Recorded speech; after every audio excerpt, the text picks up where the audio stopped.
Hello everyone, this is doctor Saumya और आज के वीडियो में मैं बहुत ही इम्पॉर्टेंट टॉपिक के बारे में बात करूंगी जो कि है प्लैंटर फैसियाइटिस यानी कि हील पेन। प्लैंटर फैसियाइटिस आमतौर पे बहुत ज़्यादा कॉमन होता है एंड इसके बारे में हम डिटेल बात करेंगे कि ये क्या होता है, क्यों होता है एंड इसके लक्षण क्या होते हैं एंड उसका ट्रीटमेंट क्या होता है। तो सबसे पहले हम जानते हैं कि प्लैंटर फैसियाइटिस होता क्या है। प्लैंटर फैसियाइटिस मतलब हील जो एरिया होती है, फुट एरिया जो होता है, उसके ऊपर जो कवरिंग होती है, जो मसल्स होती है, उसको बोलते हैं फेसिया। मतलब इसको पूरा टर्म देते हैं प्लैंटर फैसिया। जब इस फेसिया में इन्फ्लामेशन, सूजन आ जाता है तो उसको बोलते हैं फैसियाइटिस, मतलब प्लैंटर फैसियाइटिस। ठीक है, तो ये अब आपको सिंपल समझ में आ गया होगा कि प्लैंटर फैसियाइटिस मतलब हील की जो मसल्स है उसमें सूजन होना।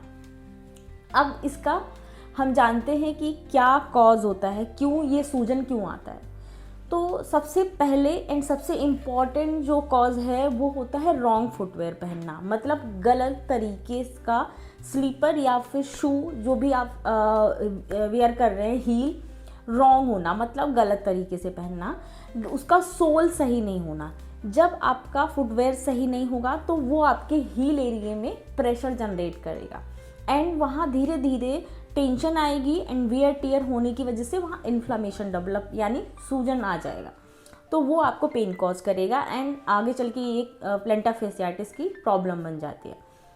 सो नेक्स्ट इसका जो कॉज है ओवरवेट होना। जैसे बहुत सारे केसेस में मैंने देखा है कि प्रेगनेंसी के टाइम जब वुमेन वेट गेन करती है तो उस केस में भी उसको प्लैंटर फैसियाइटिस की प्रॉब्लम हो जाती है। तो यानी कि वेट गेन जब भी होता है, ये प्रेगनेंसी एक कॉमन फैक्टर है। वैसे भी अगर किसी का वेट गेन हुआ है 5-7 किलो तो उस केस में भी देखा गया है कि प्लैंटर फैसियाइटिस की प्रॉब्लम हो जाती है। इसके बाद आप कोई लॉन्ग स्टैंडिंग एक्टिविटी कर रहे हो या फिर स्पोर्ट्स एक्टिविटी कर रहे हो, किसी भी वजह से उसमें वियर एंड टियर आना, लॉन्ग स्टैंडिंग करने की वजह से कि टीचर्स हैं या फिर कोई और प्रोफेशन जिसमें आपको खड़े रहने का काम ज़्यादा होता है, उस केस में भी प्लैंटर फैसियाइटिस की प्रॉब्लम डेवलप होती है, मतलब स्टैंडिंग, लॉन्ग स्टैंडिंग के केस में भी।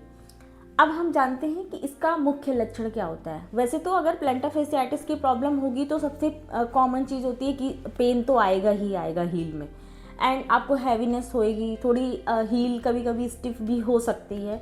लेकिन जो इसका कॉमन सिम्टम्स होता है एंड सबसे इम्पॉर्टेंट सिम्टम होता है, मतलब लक्षण होता है, वो होता है कि जब आप सुबह सो के उठते हो या आफ्टर लॉन्ग टाइम रेस्टिंग, मतलब बहुत टाइम रेस्ट लेने के बाद जब आप स्टेप लेते हो, कदम रखते हो ज़मीन पे, तब आपको बहुत ज़्यादा पेन होगा एंड उसके बाद जब आप थोड़े टाइम बाद 10-15 मिनट बाद चलते रहते हो फिर धीरे धीरे इसका पेन कम होने लगता है। तो इट मीन्स कि जब आप सुबह सो के उठते हो तो जैसे ही अपने पैर को फ्लोर पे रखे, ज़मीन पे रखे, तो आपको बहुत तेज़ पेन होगा एंड थोड़े टाइम बाद बेटर हो जाता है। ये सबसे इम्पॉर्टेंट सिम्टम्स होता है। अगर किसी को ये सिम्टम्स है तो इट मीन्स कि उसको प्लैंटर फैसियाइटिस की प्रॉब्लम हो सकती है। अब इसका सोल्यूशन क्या है अगर प्लैंटर फैसियाइटिस हो गया तो? इसका सोल्यूशन मैं आपको कुछ रेमेडीज़ बता रही हूँ, 1-2 एक्सरसाइज बता रही हूँ घर पे जो आप रह के कर सकते हैं। अगर पेन बेटर नहीं होता है तो आप नियर बाई कोई भी फिजियो डॉक्टर बैठे हों, आप उनसे कंसल्ट करके अपना इलाज करा सकते हैं। सो फर्स्ट जो ट्रीटमेंट है वो है डीफोमेंटेशन, मतलब गर्म पानी लेना है, बेरेबल हो आपकी बॉडी से, उसमें अपना फुट को डिप कर दो, डीफोमेंटेशन करना है, पैर को डाल दो एंड 10 मिनट तक उसको छोड़ दो। सो आपका डी हीटिंग से वो आपका पेन बेटर हो सकता है, आपकी स्टिफनेस बेटर हो सकती है। इसके बाद आपको एक टॉवल लेना है, कोई कपड़ा लेना है, उसको फ्लोर पे रख देना है एंड उसके ऊपर अपने पैर को रखो एंड उसको कॉन्ट्रैक्ट करो, मतलब ग्रिप बनाओ अपने फुट के फिंगर्स से एंड लूज छोड़ो, ग्रिप बनाओ, लूज, ग्रिप, लूज, ये करके आपको 20 से 25 रेपिटेशन करना है इसको। उसके बाद आपको एक बॉल लेना है, एक टेनिस बॉल ले लो एंड उसके ऊपर अपना पैर रख के, फुट रख के उसको मसाज करो, मतलब रिलीज़ करो उसको। इसको करके आपकी जो फुट की जो मसल्स है उसमें ब्लड सर्कुलेशन इम्प्रूव हो जाएगा एंड वो रिलीज़ हो जाएगी या पेन बेटर हो जाएगा। ये 2 चीज़ें मैंने बताई आपको करने के लिए आप घर पे इसको करके ट्राई करके चेक कर सकते हैं। कम से कम 1 हफ्ते से 10 दिन आपको ये चीज़ करना है। अगर आपका पेन बेटर हो जाता है, दैट मीन्स कि आपका पेन ठीक हो रहा है, आपकी प्रॉब्लम ठीक हो रही है। अगर नहीं होता है किसी का, तो नियर बाई जो भी, जैसे मैंने बताया कि क्लिनिक हो, उससे कंसल्ट करके एक बार प्रॉपर उसकी गाइडलाइन के थ्रू ट्रीटमेंट लें।